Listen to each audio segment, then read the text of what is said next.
प्रदेश शासन द्वारा ग्रामीण अभियंत्रण विभाग में सहायक अभियंता विद्युत और सहायक अभियंता यांत्रिक के सहायक अभियंताओं का एक साथ अधिशासी अभियंता सिविल के 19 पदों पर नियम विरुद्ध प्रोन्नति के विरोध में डिप्लोमा इंजीनियर संघ ग्रामीण अभियंत्रण विभाग ने एक प्रेस वार्ता आमंत्रित की, जिसमें तमाम पदाधिकारी एवं पूर्व पदाधिकारियों ने अपने अपने विचार व्यक्त किए। उत्तर प्रदेश डिप्लोमा इंजीनियर्स महासंघ एवं उसके अनेक घटक संघों के पदाधिकारी भी इस मौके पर उपस्थित रहे। पेश है इंडिया न्यूज़ 24 की एक रिपोर्ट। अनुमोदन लेकर के एकल पात्रता के आधार पर प्रमोशन की कार्रवाई विद्युत यांत्रिक के सहायक अभियंताओं को अधिशासी अभियंता बनाने का प्रयास किया जा रहा है। इस विभाग द्वारा PMGSY के अंतर्गत सड़कों के निर्माण कार्य, अन्य तमाम योजनाओं के भवन और सड़कों के निर्माण कराए जा रहे हैं। एक नई तकनीक आई है FDR, जिसमें विशेषज्ञता जिसमें सिविल निर्माण से संबंधित जो विशेषज्ञता रखते हैं उन्हीं के द्वारा ही इसका पर्यवेक्षण सुपरविजन किया जा सकता है। यदि इन इलेक्ट्रो मैकेनिकल के सहायक अभियंताओं को अधिशासी अभियंता बना दिया जाएगा तो निश्चित रूप से संभावना है कि भारत सरकार द्वारा जो विभाग को बजट मिल रहा है वो न मिल पाए। इसलिए हम लोग आप लोगों के माध्यम से शासन और सरकार को अनुरोध करते हैं कि इस नियम विरुद्ध कार्रवाई को रोक करके और सहायक अभियंता सिविल को अधिशासी अभियंता सिविल के पद पर जो 1 जुलाई 22 से ड्यू है DPC उसे तत्काल संपन्न कराए। इलेक्ट्रिकल और मैकेनिकल के अधिशासी अभियंता के पद स्वीकृत किए जाएं और उसके बाद उनका प्रमोशन किया जाए। हमारे जो सिविल के अधिशासी अभियंता के 81 पद हैं, इन्हें 81 पद अधिशासी अभियंता सिविल के लिए सिविल संवर्ग के लिए आरक्षित किया जाए और इनसे कोई पद न समायोजित किया जाए, ना ही कटौती की जाए। अगर इलेक्ट्रिकल मैकेनिकल का प्रमोशन किया जाना आवश्यक है और कार्यों की विभाग के पास कार्य है, उनकी आवश्यकता है, तो उनके पद शासन सरकार जितना चाहे स्वीकृत करा लें और उनके प्रोन्नत किया जाए। हमारा उनका पदोन्नत से कोई विरोध नहीं। अभी जो हमारे महासचिव जी ने ये बातें कही, ये सारी बातों को लेकर के हम लोग पिछले सितंबर 2021 से आंदोलनरत हैं। उस समय तत्कालीन प्रमुख सचिव महोदया कल्पना अवस्थी जी थी। उन्होंने इस प्रकरण को हमारे समझा, उन्होंने हमसे वार्ता की और वार्ता करने के बाद जो है इस प्रकरण का पटाक्षेप करते हुए सहायक अभियंता सिविल, सहायक अभियंता विद्युत और सहायक अभियंता यांत्रिक की अलग अलग जो है ज्येष्ठता सूची प्रख्यापित कर दी। उसके बाद जो है वो उनके ट्रांसफर के बाद जब हमारे प्रमुख सचिव जी ये जो इस समय वर्तमान में है ये आए, तो इनके सामने गलत तथ्य रख करके सेवा नियमावली के उसको तोड़ मरोड़ करके गलत व्याख्या करके और इनको सहायक अभियंता विद्युत यांत्रिक को जो है अधिशासी अभियंता सिविल बनाए जाने का कुचक्र फिर से 12 अक्टूबर से चल रहा है। पिछले उसमें हमने 18/10/2022 को हमने एक प्रेस कॉन्फ्रेंस उस समय की थी। आप लोग उस समय आए थे और हमारी बात वहाँ रखी गई थी। लेकिन अब फिर ये प्रक्रिया पुनः शुरू की गई है, जो कि एक निहायत नियम विरुद्ध प्रक्रिया ये की जा रही है।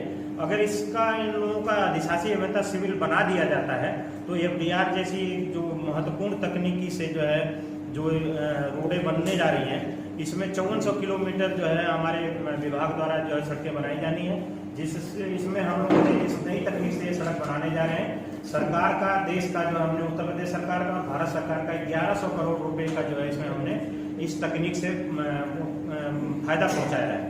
ये नई तकनीक जो है केवल सिविल इंजीनियर ही कर सकता है। जो सिविल का की पढ़ाई की ही नहीं है वो कैसे जो है इसको काम कर सकता है। अगर ये FDR तकनीक से सड़क अगर फेल हो जाती है तो इसकी कोई रिमेडी नहीं है, पूरी की पूरी सड़क बेकार चली जाएगी और पूरा सरकार का जो है ये पैसा जो है बेकार चला जाएगा। तो हमारा जो है आप लोगों के माध्यम से जो है ये रिक्वेस्ट है, अनुरोध है कि हमारी बात जो है शासन तक पहुंचाई जाए और ये जो इस समय जो गलत प्रक्रिया की जा रही है इसका जो है इसे रोका जाए। यही है कि जो सेवा नियमावली की गलत व्याख्या करके इलेक्ट्रिकल मैकेनिकल के लोगों का प्रमोशन सिविल पे किया जा रहा है, इसके विरोध के लिए हम जो है यहाँ पे आज प्रेस वार्ता बुलाई। सर, जैसा कि सिविल के कार्यों को हाई कोर्ट ने भी कहा है कि सिविल के कार्यों को सिविल के ही अभियंताओं से लिया जाए, ना कि विद्युत और यांत्रिक। तो सर ये हाई कोर्ट का वायलेशन नहीं है? बिल्कुल वायलेशन है, और सरकार ने और विभाग ने कई बार शपथ पत्र और प्रति शपथ पत्र दिया हुआ है कि हम जो है आपके आदेश के क्रम में जिसकी जो योग्यता है हम उससे वही काम ले रहे हैं। ये सरकार और इस पे शासन और विभाग ने लिख के दिया हुआ हाई कोर्ट में, उसके बाद भी ये करने की कार्रवाई की जा रही है। इसीलिए तो हम विरोध कर रहे हैं। योग्यताओं से हमारे सिविल के लोग जो काम करते हैं, जिसकी वजह से हमारा ये वर्कलोड बढ़ा है, अगर ये इलेक्ट्रिकल मैकेनिकल के लोग आ जाएंगे तो ये हमारा वर्कलोड छिन भी जाएगा और ये सब ये प्रधानमंत्री ग्राम सड़क योजना की सड़क वापस भी जा सकती है हमारे विभाग से। तो एफडीआर की बाकायदा आप लोगों, जितने आप लोग अभियंता हैं, उनको ट्रेनिंग दिया जा रहा है। जब आप लोग वहाँ पे जाएंगे, मौजूद रहेंगे, तो वहाँ पे एग्जीक्यूटिव इंजीनियर विद्युत और यांत्रिक क्या करेंगे? विद्युत यांत्रिक का जब इसको पढ़ा ही नहीं है तो उसको पता ही नहीं है सिविल का कि जो है एनएमसी और ओएमसी और ये क्या जॉब मिक्स फार्मूला डिजाइन क्या होता है, वो कैसे डिजाइन कर पाएगा। ट्रायल पैच बनेगा, उसकी जो है वो बनाने के बाद उसकी जो वहाँ पे तराई करके फिर कोर काटा जाता है, कोर की फिर जो है टेस्टिंग होगी। जब वो ट्रायल पैच हमारा टेस्ट हो जाएगा, वो है उसको हो जाएगा, जब अप्रूव्ड हो जाएगा तब वो हम सड़क बनाते हैं। तो जब वो जो चीज़ पढ़ा ही नहीं है तो उसको क्या कर पाएगा, कुछ कर नहीं पाएगा। कि एफडीआर की इसमें कोई रेमेडी नहीं है। सड़क या तो फेल है या फिर पास है। अगर पास है तब तो सड़क ठीक है, नहीं तो फेल हो गई तो पूरा का पूरा जो बजट उस सड़क का है वो सरकार के लिए नुकसानदेह होगा। तो सर मूल काम इस विभाग का है, सिविल से संबंधित है। वहाँ यदि यांत्रिक के या फिर इलेक्ट्रिकल के सहायक अभियंताओं को अधिशासी अभियंता पद की जिम्मेदारी दी जाएगी तो वो ना तो राजकीय हित में है और मैं मानता हूँ कि वो उनके भी हित में नहीं, क्योंकि जिस चीज़ का ज्ञान उन्हें नहीं है उस चीज़ का कार्य उन्हें करना पड़ेगा और ज्ञान उनके पास है नहीं, तो वो उनके भी हित में नहीं है। क्योंकि आज वो पैसे के लालच में या किसी और वजह से अर्थ को देख करके वो तमाम तरह के चार्ज पाने के लिए लालायत जरूर हैं, मगर जब वो गुणवत्ता नहीं दे पाएंगे, काम को सक्षमता से पूर्ण नहीं कर पाएंगे, तो बाद में जब कभी मॉनिटरिंग होगी तो वही दोषी पाए जाएंगे, फिर उनके खिलाफ जो है वो कार्रवाई भी की जाए। और आज केवल पैसा अधिक कमाने के चक्कर में तमाम तरह के नियम विरुद्ध कार्य करने के लिए वो कृत संकल्पित हैं।